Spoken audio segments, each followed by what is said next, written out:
about every month, he should be treated. He's one of them guys. Well, I feel like Well, that's a little bit The better. cops got to know which car he treated.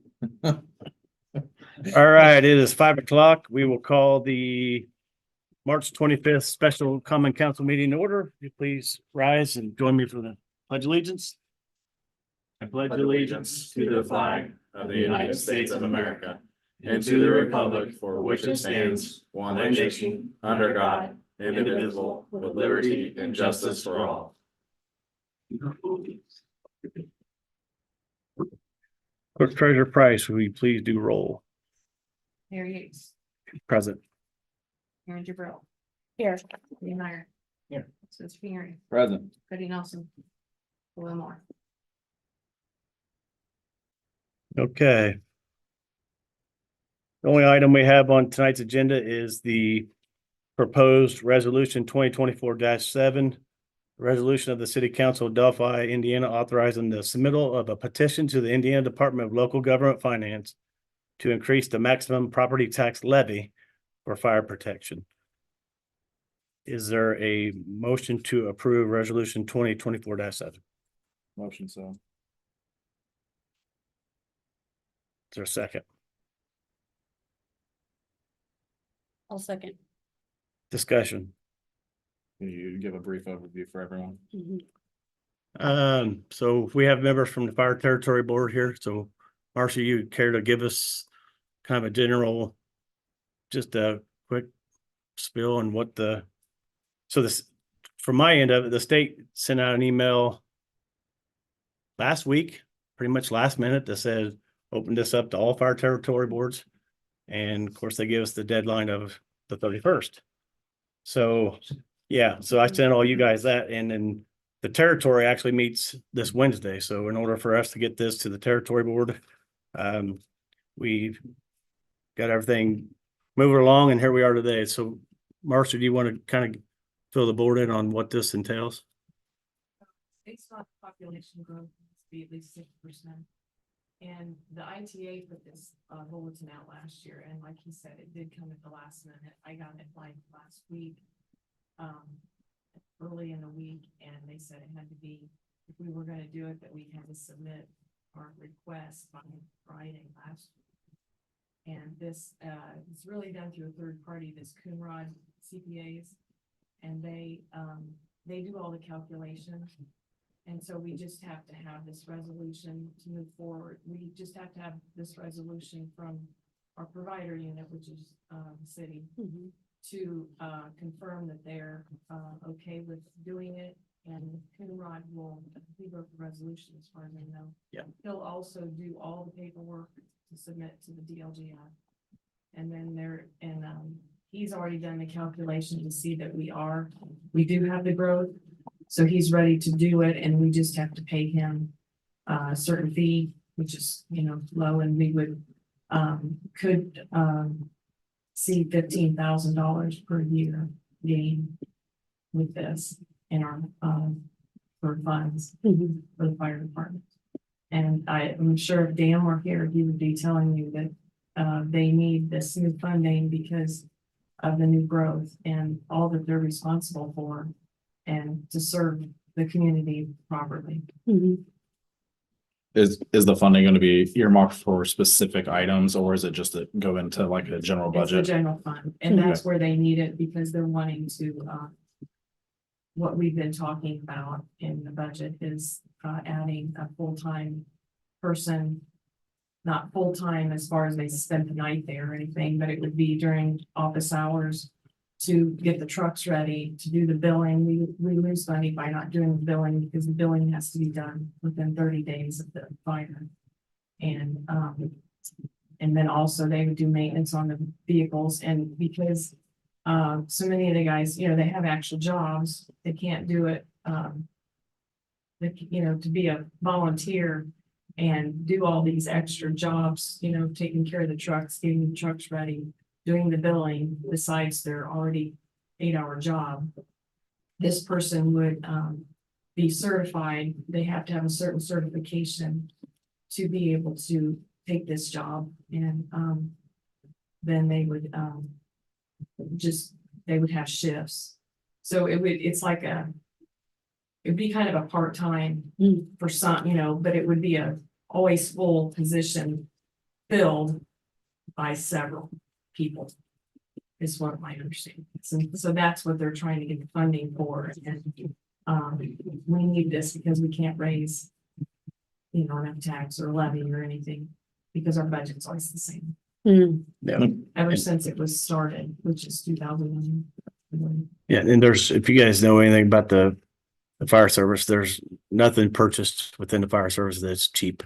Yeah. So, and that's the world, right? So everything's expensive, but bunker gear, truck maintenance, there's no cheap expense for the fire department. So this certainly helps, that levy being capped where it is now, it gives them a little bit more room for fiscal budgets and something that's certainly needed for today's day and age, because again, prices are going up and we're a growing community. So this is essential part of moving forward with the fire department. So any more board discussion?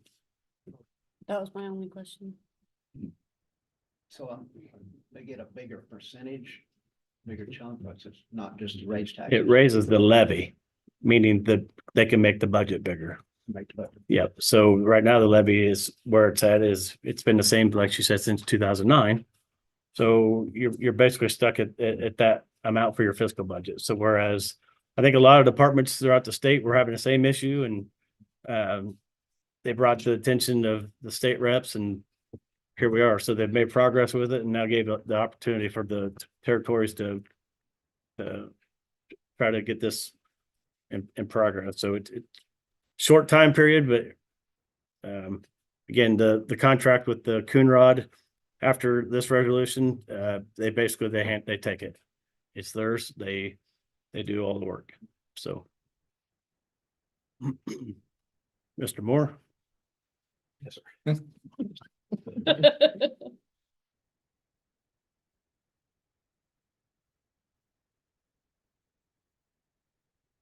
Any more discussion?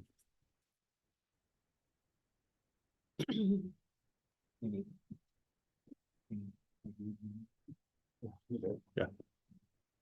Here none we have a motion and a second. All in favor of approving resolution 2024-7, signify by stating aye. Hi. Aye. Opposed?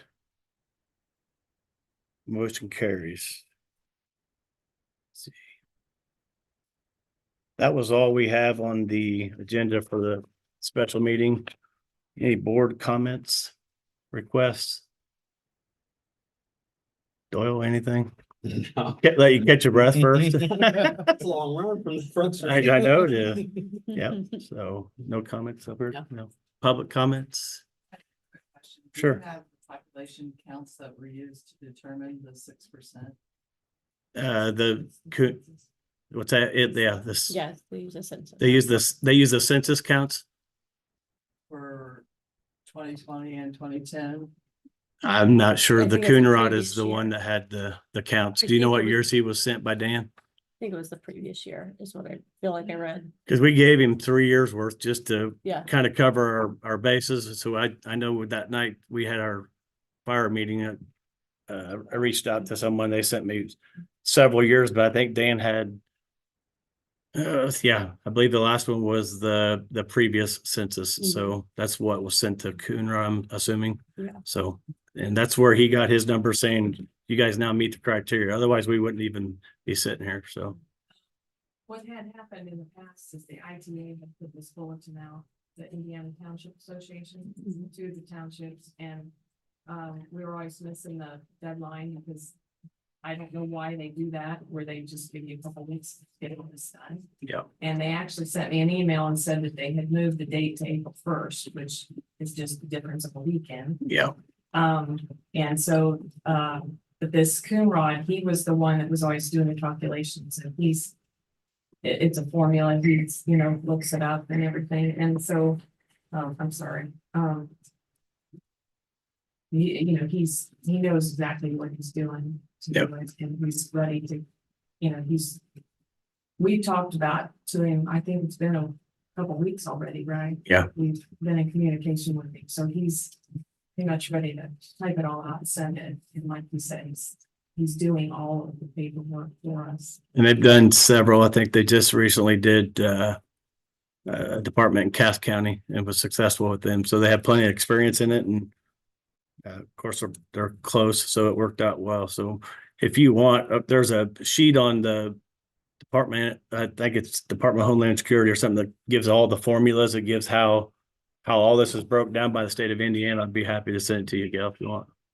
So. I mean, I'm not against this. I was just curious as also as to what this will actually, how it will impact the levy, like how much will it increase? Do we know that yet or 6%. 6%. Yeah, 6%. That's across the board for, increase by 6%? Mhm. yes. I'm not sure what the levy will increase, but I thought give us 15,000. To be, I thought that was the benchmark for the population to increase. Yeah, so To 6%. 6% Yeah. is the increase of the population. yes, that's the number that you have to have per township, correct? Yep. So that's what we were short, I believe, 1 or 2 townships. We didn't meet that criteria for the last couple of years, I believe it was. So the last census that went out, every township met the 6%. So, good news for us that we finally, that's growth and we've met the criteria. So, I think if we're not awarded this, if he does all this and then DLGF still says no, the fee is less than what he proposed. okay. What it would be if we get. Okay. It's kind of, it's a. I'll just make a comment too, first of all, thanks. Also, I take this opportunity, I take every opportunity I get, right? So this is a good start, right? To increase this tax levy for the fire department.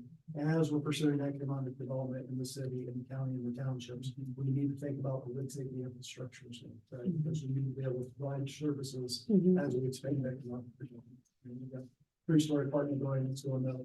We've got 2 duplexes. We just approved the first phase of this new housing addition, so we need to be ahead of the curve on these things and be proactive. And this is one of those good steps, right? This will allow us to have a shift like Marcia said, so we can have a person on station during the day, 5 days a week, which will be a good step in the right direction. That's not gonna be enough as we continue to pursue economic development. It's not just the fire department, it's the police department, it's EMS, it's the street, it's all these other things. So just keep that in mind as we think about economic development, that we need to think about public safety infrastructure to stay ahead of that curve. We can't wait until we have 125 houses. Right. And then all of a sudden we say, hey, we need to. Yeah. Fire department, EMS, police. So appreciate that. Absolutely. Thank you. Thanks, Justin. Any other public comments? Here none, there's just one last motion. Motion adjourned. I have a motion to adjourn. Is there a second? All in favor signify by stating aye. Aye. Meeting is adjourned at 5:13. Thank you guys for taking time out of your night on such short notice. And Marion, thank you for joining us. We're gonna shut this off recording.